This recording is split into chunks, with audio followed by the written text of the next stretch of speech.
धोखा किया है, चुनाव में युवाओं का भरपूर उपयोग किया, रोजगार के स्वप्न दिखाए, लेकिन परिणाम व ढाक के तीन पात रहे। युवा अपने आप को ठगा सा महसूस कर रहा है। युवाओं के लिए चुनाव में 5 लाख नौकरियों का वायदा किया, लेकिन 3 बजट, जिसमें भी तीसरे बजट में 2 साल की जो घोषणा की, इस तरह मिला करके कुल 1,78,000 की घोषणा की, लेकिन अब तक केवल नियुक्तियां 3.25 साल या 35 महीने में जाकर के 42,000 को दे पाए हैं। और इसका आंकड़ा बेरोजगारी का मैं नहीं कह रहा हूं, लेकिन CMI के आंकड़े बहुत चौंकाने वाले हैं। राजस्थान देश के दूसरे नंबर पर बेरोजगार के लिए है, जबकि केंद्र से 3 गुना आज बेरोजगार राजस्थान में है। केंद्र में जनवरी में 5.81% थी, राजस्थान में 17.7 थी। अप्रैल में ये बढ़कर के राजस्थान केंद्र में 7.13 है, तो राजस्थान के अंदर 28% आज ये है, जबकि यूपी राजस्थान से 3 गुना है, उसमें केवल बेरोजगारी 6.9% है। सरकार का कोई ध्यान नहीं है। सरकार केवल केंद्र मोदी और राष्ट्रभक्त संगठन संघ को कोसने में लगे हैं, मुख्यमंत्री को किसी प्रकार की नहीं है। सरकार ने वादा किया था कि हम यदि रोजगार न दे पाएंगे तो बेरोजगारी भत्ता देंगे।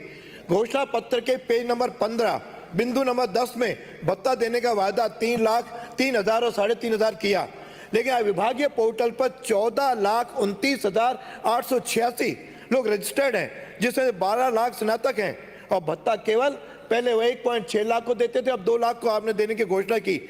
इस तरह से सबका नंबर आने में 12 वर्ष बीतेंगे और लगभग 2 सरकारें बदल जाएंगी। इससे 30% लोग ओवरएज हो जाएंगे, लेकिन सरकार ने किसी प्रकार का बेरोजगारी भत्ता सबको देने का जो वादा किया, उसको पूरा करने में असमर्थ है। माननीय सभापति महोदय, UPSC में कोई विवाद नहीं होता, वह भी कई प्रकार के एग्जाम कराती है, लेकिन RPSC सदैव विवादों में घिरी रहती है। अब RS 2008 जिसमें से जो परीक्षा हुई, उसमें आपको ध्यान होगा कि हमारी उम्मीद है कि RPSC में पारदर्शिता निष्पक्षता की होगी, लेकिन आज यह भ्रष्टाचार के आरोपों में घेरे हैं। यदि मैं कहूं कि उच्च पदस्थ राजनीतिज्ञों को उपकृत करने का यदि चारागाह बना हुआ है, तो शायद अतिशयोक्ति नहीं होगी। आज राजस्थान लोक सेवा आयोग को यदि मैं कांग्रेस लोक सेवा आयोग कहूं, तो भी शायद अनियमित होगी। और कांग्रेस में पहले कहते थे कि दाल में कुछ काला होता है, लेकिन यहां तो पूरी दाल ही काली दिखाई दे रही है। और मुझे आश्चर्य है कि कहते हैं हमारे मुख्यमंत्री जादूगर हैं, लेकिन ये जादूगर और उसकी टीम का ही जादू है कि एक ही परिवार के 3 सदस्यों के साक्षात्कार में अंक 80 आए।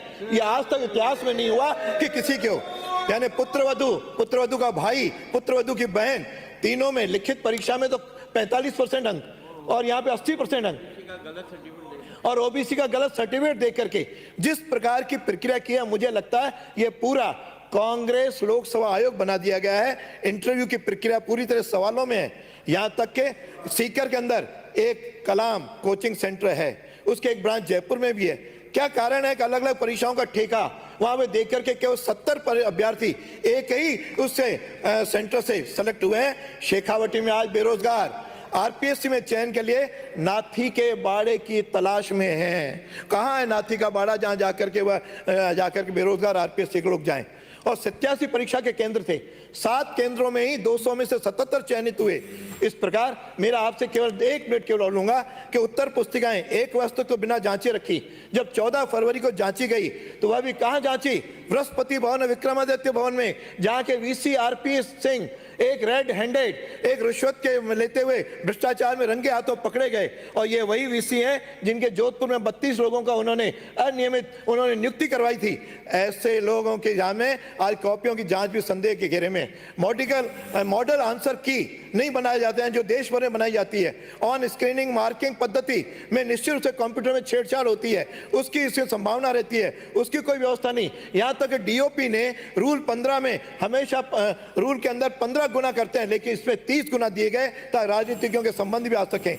इस प्रकार भी RS LDC में घूस का कांड हुआ जिसमें मैनेजर और कोऑर्डिनेटर गिरफ्तार हुए हैं, 2 आईएएस के दफ्तर सील हुए हैं।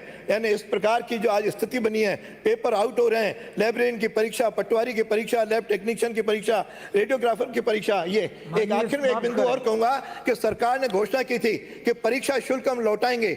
आज 19 लाख बेरोजगारों के 46 करोड़ रुपए अटके हुए हैं, 10,000 भर्तियां अटकी हुई हैं, सारे बेरोजगार हैं। आपने वादा किया था कि जैसे रिक्त पद होते जाएंगे भरेंगे, लेकिन आज तक नहीं है। लाखों पद आज सरकार के अंदर खाली पड़े हैं। आखिर ये क्या है? और संविदा कर्मचारियों को परमानेंट करने की बात हुई, आज तक नहीं गए। इस तरह आज कोरोना के कारण जो निजी कंपनियां हैं उसमें बुरी तरह छटनी हुई है। इसलिए सरकार आज केवल आंख मूंदे हुए बैठी है। मैं सरकार से मांग